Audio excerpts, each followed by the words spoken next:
ज्या गोष्टीकडे तुमचं चित्त आहे त्याच्यावरून सिद्ध होतो की तुम्ही देहाची की देवाची. आता मला तुम्ही सांगा, तुम्ही कोणत्या गोष्टीकडे चित्त लावता? तुम्हाला अजून सोपं करून सांगतो. चित्त लावता म्हणजे समज तुम्हाला काय काय मन लागतं. तुमचं मन कोणत्या कोणत्या गोष्टीत लागतं? पैशामध्ये, अजून मोबाईल मध्ये, कपड्यांमध्ये, देवाच्या प्रार्थनेमध्ये. बरं, अजून गाणी पाठ करण्यामध्ये. डेली रुटीन जे आहेत जास्त लक्ष त्याच्याकडे जागृती करायला पाहिजे दैनंदिन जीवनामध्ये. चित्त, आपलं चित्तचा म्हणजे जास्त विचार कोणत्या गोष्टीचा करता तुम्ही दिवसभरात? जिलेबीचा? तुम्हाला बायबल मधलं वाचून दाखवायला सगळी गोष्टी ते मला माहित नाही. जिलेबी करून दाखवली याला. तुला केक देऊ बेटा जिलेबीने. बघा, मला अजून सिंपल करून संपलं माझं संदेश संपलं. तुमचं चित्त कुठं असतं म्हणजे दिवसभर? चिंता देवामध्येच असते. चिंता चिंता ज्या प्रत्येक गोष्टीची वेगवेगळी कुठे गेलं लेकरात राहते. मुलगी कुठे गेली. बघा, प्रत्येकाचं चित्त वेगवेगळ्या गोष्टीवर आहे. सगळ्यांचं सारखं नसतं है ना. सगळ्यांचं सारखं नसतं. ज्यांच्या घरी तरुण लेकरं आहेत लग्नाचे, त्या आईला बापाला वाटतं की लग्न व्हावं लेकरांचं. चित्त लागेल असतं. माया बघा ना मुलगा, माया बघा ना मुलगी. कुठे गेलं तिथं बोलतो. का बोलतो? कारण की चित्त तिकडे लागलेलं आहे. चित्त तिथे लागलेलं आहे है ना. आता समजतं मला काय बोलायचं. चित्त कुठे लागलेलं आहे? ज्या गोष्टी तुमचं विचार किंवा तुमच्या विचारावर ताबा मिळवतात त्या गोष्टीकडे तुमचं चित्त लागलेलं आहे. तुमची नोकरी, तुमचा धंदा पाणी. माय माझे आज मी अंडे आणले 3 डझन असं म्हणतात. संध्याकाळपर्यंत विकून जायला पाहिजे. म्हणजे आपलं चित्त त्या ठिकाणी लागलेलं आहे. आपले विचार त्या ठिकाणी लागलेले आहे. खुर्ची आहे अंदर हवी. एक खुर्ची आहे. आणि बैठ बैठ बैठ आणि खुर्ची आहे.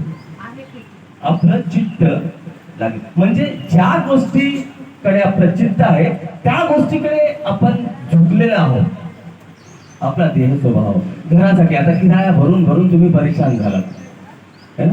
भांडण तंटे करून करून परेशान झालात. मग चित्त कुठं लागलेलं असतं? घर घर. कृपावती आणखी घर विकायला निघाली. लोक द्या माय मला मिळावं मला मिळावं.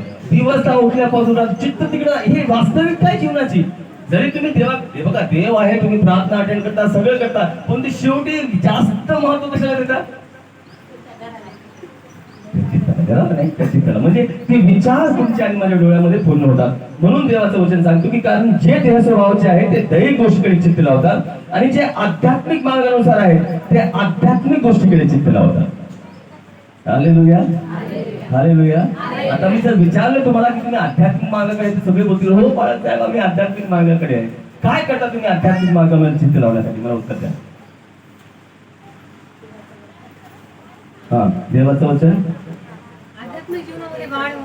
काय? माझा प्रश्न आहे, आध्यात्मिक जीवनामध्ये वाढ होण्यासाठी काय करतात? आध्यात्मिक जीवनात देवाचं वचन काय सांगतो? ज्यांचं चित्त दैहिक गोष्टीकडे आहे ते दैहिक गोष्टींकडे चित्त लावतात. ज्यांचं चित्त आत्मिक गोष्टींकडे आहे ते आत्मिक गोष्टींकडे चित्त लावतात. तुम्ही काल दिवसभरात आत्मिक गोष्टीकडे चित्त लावण्यासाठी काय केलं मला सांगा. उद्याच सांगा. जनरल करू नका सांगू. सार्वजनिक नका सांगू. उद्या 5:30 पर्यंत, 5:30च्या नंतर नका सांगू. 5:30ला आम्ही गाणे म्हटले, आम्ही प्रार्थना ऐकली, मग पंडित रमाबाईंनी खूप सुंदर भाजी बनवली होती, आम्ही ती खाल्ली. ते गोष्टी मला नका सांगू. ती आत्मिक गोष्टी. 5:30 पर्यंत काय केलं काल?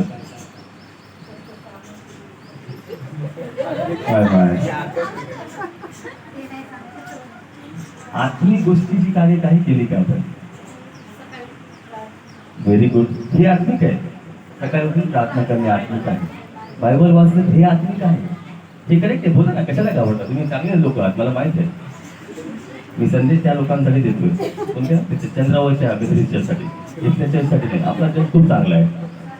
चंद्रावरचे मित्रिचरचे लोक आत्मिक गोष्टीकडे चित्त लावत नाही. आपला मित्र सिल्कोचरली लावते, मला माहित आहे. तर आत्मिक लोक आत्मिक गोष्टीकडे बघतात आणि दैहिक लोक दैहिक गोष्टीकडे बघतात आणि पुढे पाहते म्हणतो कारण याचं कारण बघा, देह स्वभावाचे चिंतन हे देवाबरोबर वैर आहे. देह स्वभावाचे चिंतन आपल्या देहाला पुरवण्यासाठी स्वभावाचे चिंतन हे देवाबरोबर किती म्हणजे आपण मी म्हटलं तुम्हाला की आपल्याला समजणार नाही की आपण कुठे अपवित्र झालो. आणि सैतानाचा खेळ हाच असतो. सैतानाचा खेळ हाच असतो. समजा चर्चच्या वेळेस है ना, आता 24 तारीख आहे समजा, उदाहरण द्यायला फक्त 24 डिसेंबर आहे समजा, आज संध्याकाळी है ना, आणि चर्चमध्ये भक्ती ठेवलेली आहे संध्याकाळी 7 वाजता. तुम्हाला माहित आहे पहिल्यापासून प्रोग्राम छापून ठेवलेले असतात खूप चर्चेसमध्ये. तरी पण तुम्ही काय करता, 24 डिसेंबरचा चर्च सोडून 25 डिसेंबरसाठी कपडे खरेदी करायला 7 वाजता बाजारात जाता. चुकता का? हो चुकतं ते. साधं समजण्यासारखं उदाहरण देतो का, देह स्वभावाला तुम्ही प्राधान्य दिलेलं आहे त्या ठिकाणी. तुम्हाला माहित होतं तयारी करून ठेवायची, आज रविवार असतो, सकाळी उठून लवकर जायचं असतं. कित्येक तरी ख्रिश्चन लोक सकाळी उठून कपडे प्रेस करत बसतात. मग 15 मिनिटं लेट झालं तरी चालतात. मी मेथडिस्ट चर्च म्हणा कोणत्याही चर्चला चॅलेंज करतो. पण 9:30ची भक्तीमध्ये आता जेवढे बसलेले आहेत तेवढे कधीच नसतात. इथंच नाही, कुठेही सगळीकडे 5 लोकांपासून पाळत भक्ती सुरू करतो, 4 लोकांपासून पाळत भक्ती सुरू करतो. आपण तरी 10-15 असतो, कारण की आपण बायबल पठण करतो. का? कारण की आपण प्राधान्य देत नाही भक्तीला. आपण फक्त ओठाने आणि गीताने म्हणतो की धावून आलो भजनासाठी, धावून येतही नाही. आपण आरामशीर काम करून येतो, आपलं सगळं निपटारा करून येतो.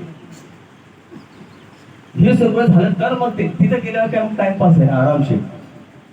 म्हणून देवाचं वचन काय म्हणतो पाहायचं की कारण देह स्वभावाचे चिंतन हे देवासोबत वैर, ते देवाच्या नियमशास्त्राच्या अधीन नाही आणि त्याला तसे होता येत नाही. जे देहाच्या अधीन आहेत त्यांना देवाला प्रसन्न करता येत नाही. Hallelujah, hallelujah. एवढंच हे संदेश असतात. शेवट निर्णय तुमचा आहे, देह किंवा देव.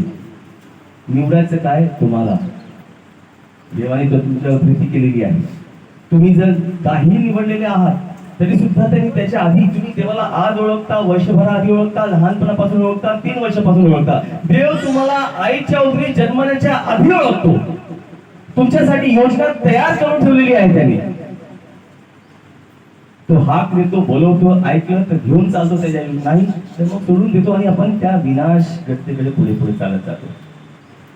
म्हणून ज्यांचा देह स्वभावावर चिंतन आहे किंवा जास्त प्रेम आहे ते कधीही देवाला प्रसन्न करू शकतात.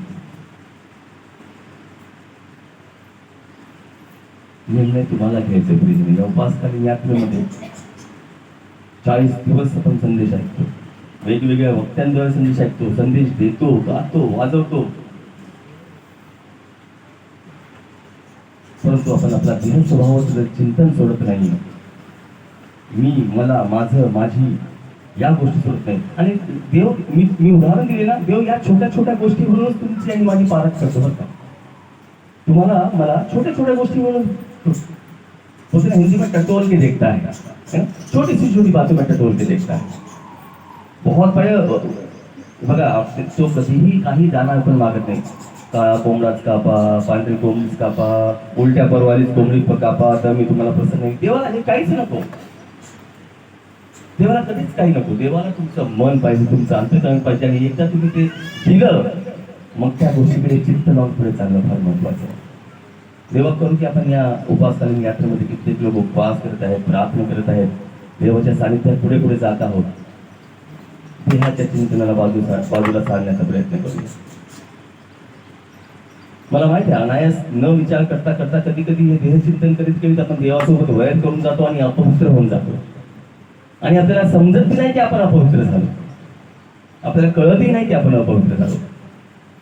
त्यासाठी आपलं जीवन, आपली वागणूक, आपलं सर्वस्व आपण देवाला अर्पण करूया. शांत मनाने, शांत चित्ताने आपण देवाच्या जवळ जाऊया. आपले डोळे बंद करूया. तो महान गौरवी परमेश्वर आहे, तो राजांचा राजा आहे. तुमच्या आणि माझ्या जीवनाला स्पर्श करत आहे. धन्यवाद देऊया त्याला, त्याची स्तुती करूया, त्याची आराधना करूया. Thank you Jesus. हालेलुया.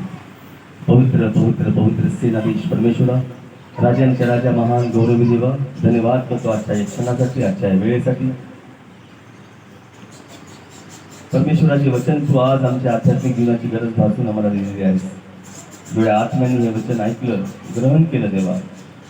आणि परमेश्वरा, आमच्यापैकी जर असं कोणी असेल जे आत्मिक जीवाचं जास्त चिंतन करीत आहेत, ज्याच्यामुळे देवा आम्ही तुला प्रसन्न करू शकत नाही, आम्हाला बुद्धी दे, आम्हाला ज्ञान दे, आम्ही तुझं सानिध्यात यावं, तुझ्या वचनात वाढावं देवा.